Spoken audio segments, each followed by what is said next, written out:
Hi, Chandrasekhar Tilak here. I welcome you all on this Wednesday weekly feature Market.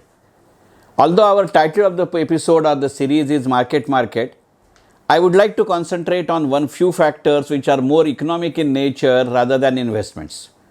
You might have read in the newspapers 3-4 days ago that as far as the credit card demands in a particular month is concerned, November 2020 has shown a rise compared to November 2019.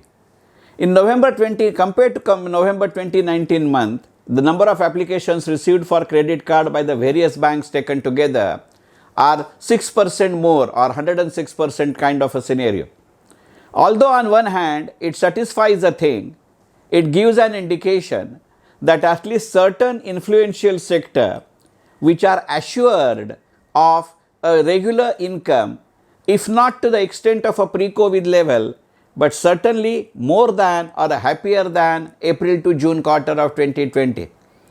Does it indicate only an economic sign or does it indicate an investment angle as well? Considering the fact that banking structure or banking sector in our country is undergoing a tremendous change. We have witnessed in last few days that LVB with the 563 branches is getting merged with DBS of Singapore. But at the same time, we also notice that cooperative banks like Citi and various others are still pending a resolution, although months have passed, although they have lapsed into their obligations.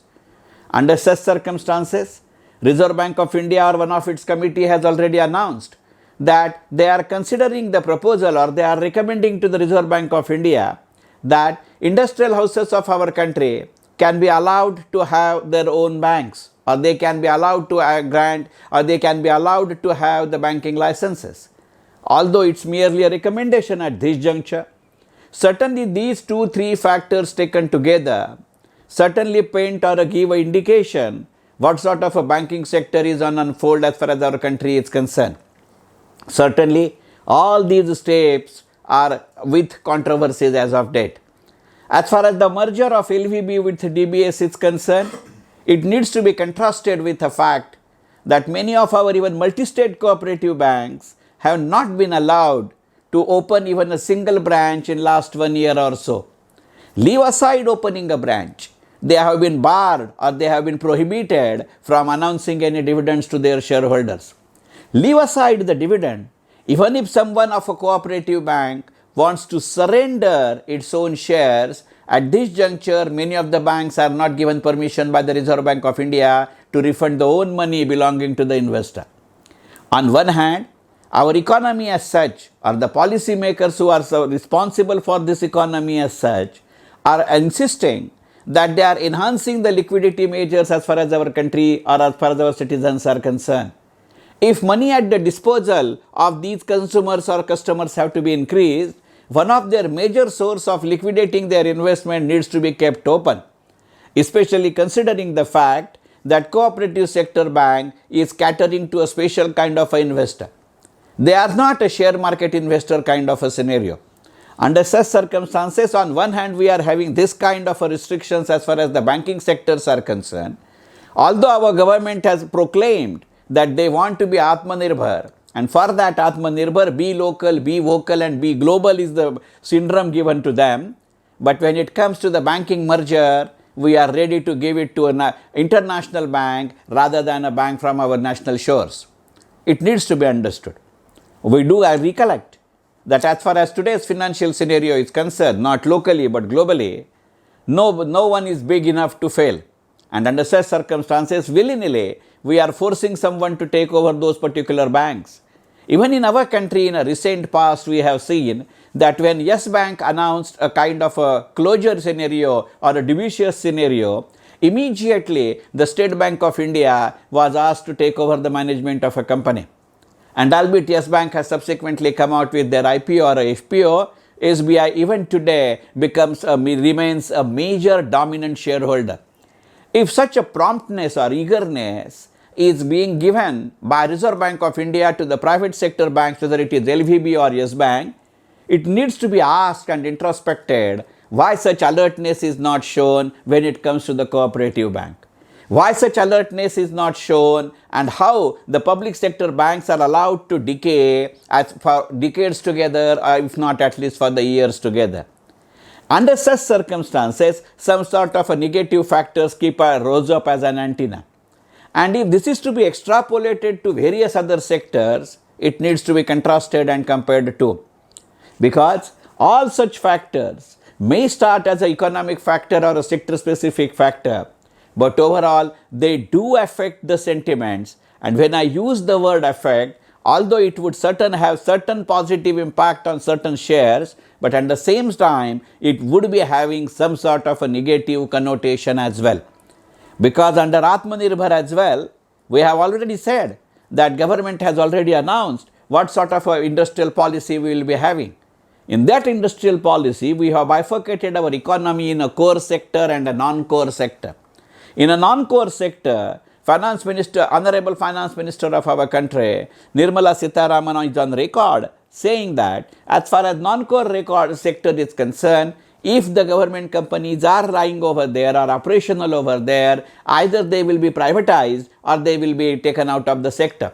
Under such circumstances, this particular announcement gathers some momentum, because we have seen when LVB Bank got merged with DBS, LVB shareholders are not going to get even a single naya paisa of their equity holding. If this principle is applied to the public sector enterprises which are in non-core sector and earning huge losses, I can't use the word earning, but recurring the huge losses, the shareholders thereof, unless if the 100% equity is with government, then government would be the loser. If some portion has been disinvested and public like you and I are the shareholder, to that extent our money is at stake. So with these introspections, we need to have a look at this sector. It is not related only to a non-core sector. Even in a core sector, government is on record saying that even in a core sector, the number of public sector enterprises in a core sector would be restricted at a highest cap at 4. Under such circumstances, either there will be the mergers or there will be the disinvestments. Certainly, oil sector is going to witness in the near future a major merger kind of a scenario that would set a precedence thereof. And that's why it's high time that we do consider what sort of a scenario would unfold. Certainly, certain restrictive measures or certain out-of-box measures would be needed in order to repair and restructure our economy, especially considering the corona effects. Probably corona might have given us an opportunity to push through the various economic reforms. It will be too early to criticize such reforms, because unless and until the contours thereof is clear to us, leave aside the implications, it would be very difficult to gauge. But certainly these are the factors which need to be considered. As such, in the near future when we are investing, whether for a short term or a medium term or a long term, we will have to additionally take care of these factors, because such factors may not come into your fundamental or balance sheet analysis. Such factors may not get covered as far as your technical analysis is concerned. But such factors do have the impact as far as my investment outcomes or results are concerned. So although they are not in fundamental nor in technical, but we can't ignore them. And this is just to say, as Bacon has once said, not to inform, but to ignite. Probably, if you want a detailed discussion thereof, I will earnestly and humbly request that you are free to attend my online training sessions, which I conduct at least twice a month on Sundays. Because on those 2-hour sessions, I will be in a better position to discuss such factors, and I do discuss consistently since June 2020 such factors in details. My contact details are certainly getting displayed throughout this video as a ticker. You may think or you may like to certainly make use of it. I am not marketing my sessions, but if you feel so, I have no objection. But to be honest, it is more to consider the economic background which is unfolding. And that's why I felt that it is high time that such unfolding economic factors, of which we have just seen a resemblance or a semblance, need to be discussed. Henceforth, I will try to cover such factors one by one, at least to some extent, as far as each and every part of our market is concerned. I hope this will meet your expectations and requirements. Thank you very much.